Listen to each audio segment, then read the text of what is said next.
So good morning and welcome to a short presentation on a physical activity intervention that we aim to target at young children. So we're aiming this intervention at children in secondary schools from the ages of 11 to 16, as we believe we can make not only a solution to an ever-growing problem, but also make a long-term behavioural change to these children. In this presentation, we're going to have a look at some justification for this intervention and the benefits of it, and then we'll go over our strategies and then some potential barriers that we may have to get over. So the first thing that I want to do is just to address some shocking statistics, and those are that 1 in 5 children entering secondary schools are considered obese or overweight, and the figures show an upward trend in this area. Also, as the number of children entering secondary schools that are obese or overweight has been steadily rising for the last decade. We feel that it's time that we combat some of these issues and we try to overcome this issue.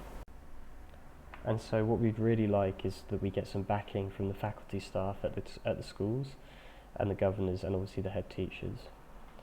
And so children at the age of 11 are at their highest potential for learning, and we aim to not only combat the ever-growing issue with overweight children, but it's been found that children who are exposed to higher levels of physical activity are more likely to be healthier as adults and reinforce positive relationships with body image, mental health, and overall well-being. Highlighting the importance of physical activity is key to the grasp of the message that needs to be sent. Only 19% currently of all secondary school students are physically active, and this needs to change. Physical activity also contributes to good mental development, which is a requirement for children wanting to achieve higher grades at school.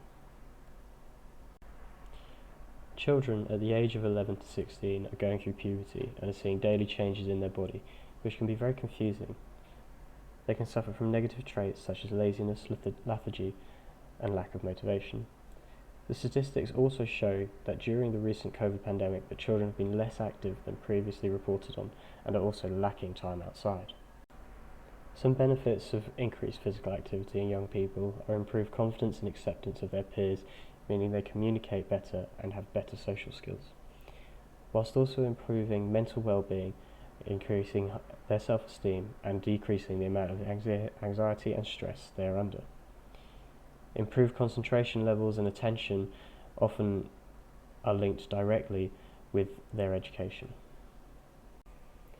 There is also the obvious benefit that children become fitter. In other words, they increase in strength, have better cardiovascular ability, and also have better bone density. Meta-analysis found children who spent at least 60 minutes exercising a week were twice as likely to achieve higher grades than those who did not.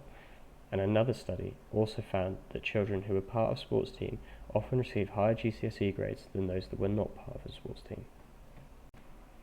This slide depicts exactly what I've just talked about. So physical activity increases concentration and the ability to stay on task in a classroom, whilst it also improves motivation and engagement in the learning process. It's also found that it can help with those with disruptive behaviours, and it will stop people from fidgeting, and it also, obviously, all of these things encompass to facilitate improvements in academic performance. And so you might be asking how we aim to improve and increase physical activity in children. So one thing that we wish to do is we want to give all staff members the training so that they can provide confident and competent physical education throughout the school. Getting staff involved as well is really important as they become role models for the children. The second way is by giving students a voice. How will we do this? So we will be giving students a handout which they can write down any sports or activities that they are interested in, may it be games or sports itself, and then the teachers will be assigned roles to make this happen. We are also hoping that we can grant access to open spaces, especially for those schools that do not have a huge amount of open space themselves, and so we believe that green spaces, as found in studies as well, is really helpful for learning. We also believe that during the COVID pandemic, children should not be cooped up inside, and so outside lessons may be really beneficial in terms of keeping them healthy and away from sickness as well. We would also like to provide the school with some more standing desks so that children are not just sat while learning, they are actually forced to stand. Standing increases blood flow to all areas of the body, and we believe this is really beneficial. The final thing that we want to do is to promote active travel, and this may be by asking teachers to cycle home with students, and so that we have a cycle group that they are safe and able to get home safely in. We also want to potentially open more cycle paths. We understand that this may be an expensive task. On screen we have some potential barriers, and I think the first one is very obvious, and that's going to be money related. Secondary schools receive at least £5,150 for each pupil. With 14 billion being pledged over 3 years, we believe that this money should be used to increase playgrounds, the potential for standing desks and equipment, and also educate teachers. Unfortunately, we understand that space can also be a problem. Classrooms are not always the safest area to be doing physical activity in, and so providing outside spaces for schools to use is crucial. However, I think the biggest issue that we're going to come across is that of self-esteem.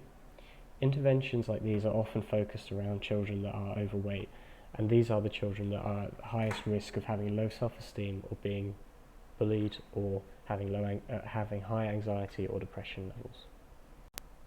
So in conclusion, we have provided some interventions that we believe are going to help to combat the issues with overweightness and obesity, and we also believe that they're going to also combat some other issues such as anxiety and depression.